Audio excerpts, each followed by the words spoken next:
Chapter 6. Child. There is no make-believe in make-believe. Play is the ultimate truth. Don't you tell what you do. Make-believe is absolute. The make-believe of make-believe is the same as make-believe. The illusion that there is illusion leads to the truth. We recognize someone doesn't live in illusion when living the reality, by nurturing and promoting it. What is the way to avoid the illusion?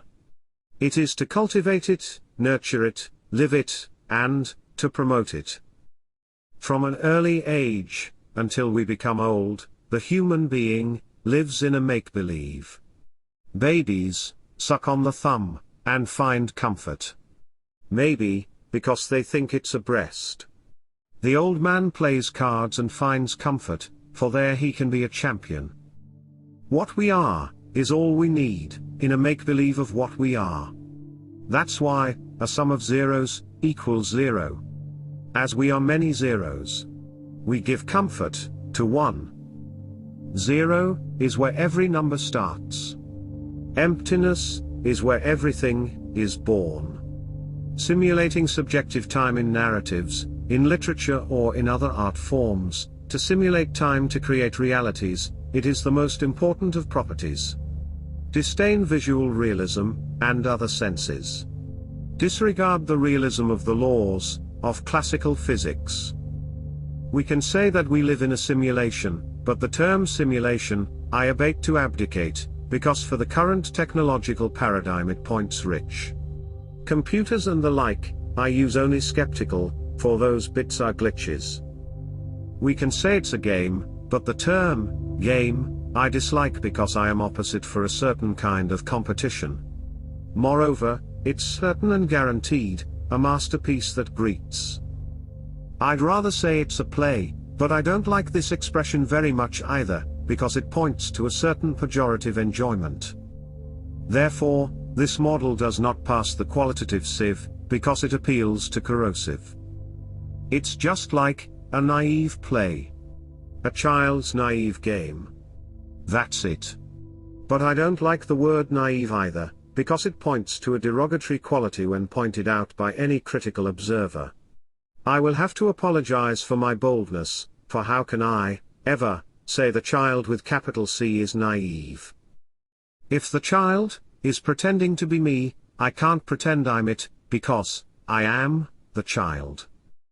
In this perspective, I can't be pretending, other than my intention for me to be me. So, who is the naive one but me? Ah! How nice to play naively. Playing is the activity that gives the most pleasure. Even adults, in all their seriousness, play. As much as children, with their toys. Whatever happens with the rest of our lives, when in the end we realize that, after all, it was all play. That will be the adventurous inner peace. That peace is reserved for us, only in the end, because during life we will feel normal. All the emotions we are entitled to, we will have. Only then can we affirm that we played seriously, in the ethereal playground. Any baby teaches us to be compassionate. When tears don't flow, they are serene. If we remember, if we have the vision, that we also cried when we were little, the offspring will make us feel vulnerable. We've all been through certain situations where we feel small, and vulnerable. Never forget this. Becoming small to make ourselves vulnerable, is nursing us to more easily feel compassion for others. To be sweet is learned through sweetness. To be bitter is learned through bitterness. To be humble is learned through humility. Humility comes with humiliation. Humiliating someone presupposes hierarchy. Hierarchy is respect for power. By power, humiliation is bitterness, but by simplicity it is sweetness. Remember that only the simplicity of each one will turn into sweet humility, whence compassion will arise. Throughout its growth, the child teaches us to be sincere, with ourselves and with it. Because children know better how to manifest what they interrogate, many things that in equal number, we adults don't know what to say. But we say anything, just so we don't look ignorant. Moreover, it also teaches us to be patient, because the child will have a lot of tantrums that we don't always manage to appease. Children teach us how to question, and educate us in compassion, in sincerity, and in our patience. What more is needed to be human? The universe is as if it was a soap bubble, to be a chair. The concept explodes. You might say that the universe is a dance, and not a fight between order and disorder. But, whenever we feel pain we react as if it were a fight. It's like a dance, where someone is stepping on my feet. In this way, I'm not being able to appreciate it, and neither able to rejoice on it. But they will say, in the big picture, everything is a dance, and everything is correct. Consciousness tries to focus on the macrosphere of dance. However, because pain is the companion, consciousness returns to the microsphere of human struggle. In this dichotomy, there is another dance, and another fight, as each sphere intends to manifest itself to exist and to last, in a habitat that is the human mind. It's in the last instance, that the paradox lasts. The mystery, the last number of the infinite. Oh, what a serious play, that, of the child. Nothing fell in love with the lady of dreams. Nothing, had nothing, but wished to have everything. That's why it fell in love. I talked to me about everything and nothing. Above all, everything, and a little bit of nothing. This is not about me, when I offer you this flower. It is, after all, a living being who wants to stay and prosper. It manifests through me, and the universe through it. What drives you to write and publish these things? I think and talk, and it's not so much to convince you, but indeed, to help me sort out my ideas. I express myself, for the same reason you read them. When the child talks to me, I talk to me about everything. Above all everything, and a little bit of nothing. Do you think this is about me or you? All this does not revolve around me, or you. All this goes spinning, without axle.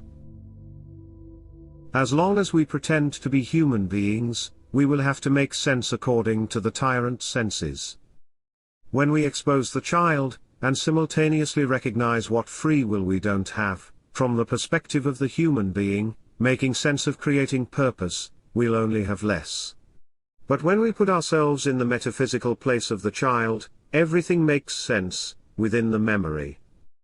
Another trend that we think about is the doctrine, to try to evolve that we are human for the divine condition. It is a discipline, where our error abounds, without intent. When, in fact, we are divinity to interpret and act our own talent.